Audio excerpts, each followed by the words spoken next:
ये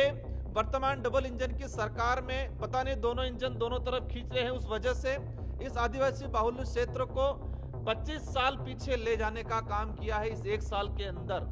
तो जो आपकी डबल इंजन की सरकार विकास की बात करते हो, अमृतकाल की मोदी जी बात करते हैं, तो उनकी सरकार, उनके ही भजनलाल जी और हमारे बाबूलाल जी दोनों ने मिलके इस क्षेत्र का ही नहीं पूरे राजस्थान का बंडा डाल कर दिया है। वो नहीं करते हैं तो इसी बात को लेकर भारत आदिवासी पार्टी आने वाले 10-15 दिनों के अंदर ही इस 1500 करोड़ की लड़ाई, क्योंकि वो राइट से संविधान के अंदर के गहलोत जी पे दबाव बनाया था और गहलोत जी ने इस योजना को शुरू किया था। जन सहभागिता योजना के तहत पूरे हर गांव तक इस योजना का बजट जा रहा था, लेकिन दुर्भाग्य है कि बाबूलाल जी मंत्री कार्यकाल भजनलाल जी की सरकार में इस क्षेत्र को 25 साल पीछे ले जाने का काम किया है। इस बात को लेकर अगर ये नहीं सुधारा करेंगे, ये बजट आदिवासियों को नहीं मिलेगा, तो भारत आदिवासी पार्टी आने वाले समय में बड़ा आंदोलन करेगी क्षेत्र के अंदर। पत्रकार बंधुओं के माध्यम से अनुसूचित क्षेत्र की जनता को जोहार, और साथ ही वर्तमान में जो डबल इंजन की सरकार का जो दावा करते हैं उन सरकार को मेरा संदेश है। और साथ ही आज भारत आदिवासी पार्टी की तरफ से उदयपुर हमारे जनजाति आयुक्त साहब के यहाँ पर ज्ञापन कार्यक्रम रहा हमारा। ये एक गंभीर विषय है कि अनुसूचित जनजाति के उद्धार के लिए, इस क्षेत्र के विकास के लिए, भौतिक सुविधाओं को सुधारने के लिए पिछले बजट में 1500 करोड़ का जो बजट घोषणा हुई थी, और ये पूरा साल बीतने आ गया, इसी 19 तारीख को नया बजट आ रहा है। लेकिन दुर्भाग्य की बात यह है, टीएडी मंत्री जी का जो सोच, उनके कार्यशैली की वजह से उस बजट का 1 रुपया खर्च नहीं हुआ है। शायद अब तक के इतिहास में पहली बार ऐसा हुआ होगा, पहले भी हुआ है, लेकिन 1 रुपया खर्च नहीं होना, 1500 करोड़ ऐसे एज इट इज हो सकता है वो भ्रष्टाचार के भेंट चढ़ाने के है दिमाग में, या फिर ट्राइबलों के इस क्षेत्र के विकास के लेकर उनकी क्या सोच है वो तो वही जाने। लेकिन बड़े दुर्भाग्य के साथ कहना पड़ रहा है कि 1500 करोड़ रुपया का 1 रुपया आज तक खर्च नहीं हुआ।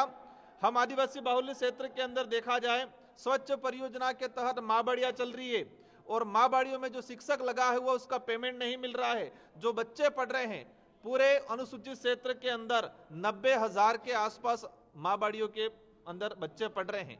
छात्रावासों के अंदर 40-45 हजार, मतलब 1.5 लाख बच्चे आदिवासियों के, और इस सरकार में उनको भौतिक सुविधा नहीं मिल रही है, न खाने की सुविधा मिल रही है, न रहने की सुविधा मिल रही है, और उसमें काम करने वाले जो कार्मिक है, जो शिक्षा कर्मी है, उनको भुगतान नहीं हो रहा है। ये वर्तमान डबल इंजन की सरकार में पता नहीं दोनों इंजन दोनों तरफ खींच रहे हैं, उस वजह से इस आदिवासी बाहुल्य क्षेत्र को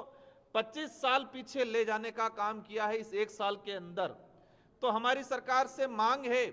कि इतनी जो आपकी डबल इंजन की सरकार विकास की बात करते हो, अमृतकाल की मोदी जी बात करते हैं, तो उनकी सरकार, उनके ही भजनलाल जी और हमारे बाबूलाल जी दोनों ने मिलके इस क्षेत्र का ही नहीं पूरे राजस्थान का बंडा डाल कर दिया है।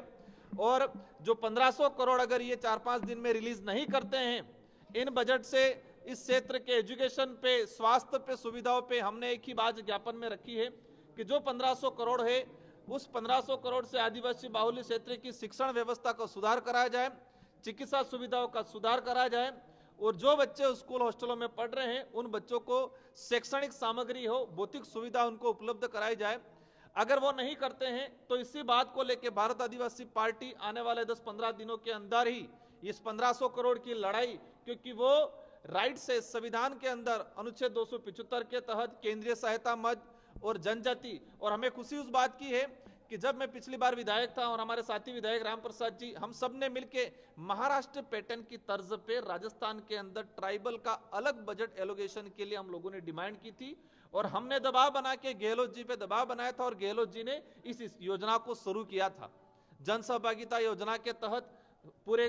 हर गांव तक इस योजना का बजट जा रहा था, लेकिन दुर्भाग्य है कि बाबूलाल जी मंत्री कार्यकाल भजनलाल जी की सरकार में इस क्षेत्र को 25 साल पीछे ले जाने का काम किया है। इस बात को लेकर अगर ये नहीं सुधारा करेंगे, ये बजट आदिवासियों को नहीं मिलेगा, तो भारत आदिवासी पार्टी आने वाले समय में बड़ा। ताज़ा खबरों के लिए विजिट करें द फैक्ट इंडिया की वेबसाइट और डाउनलोड करें द फैक्ट इंडिया ऐप।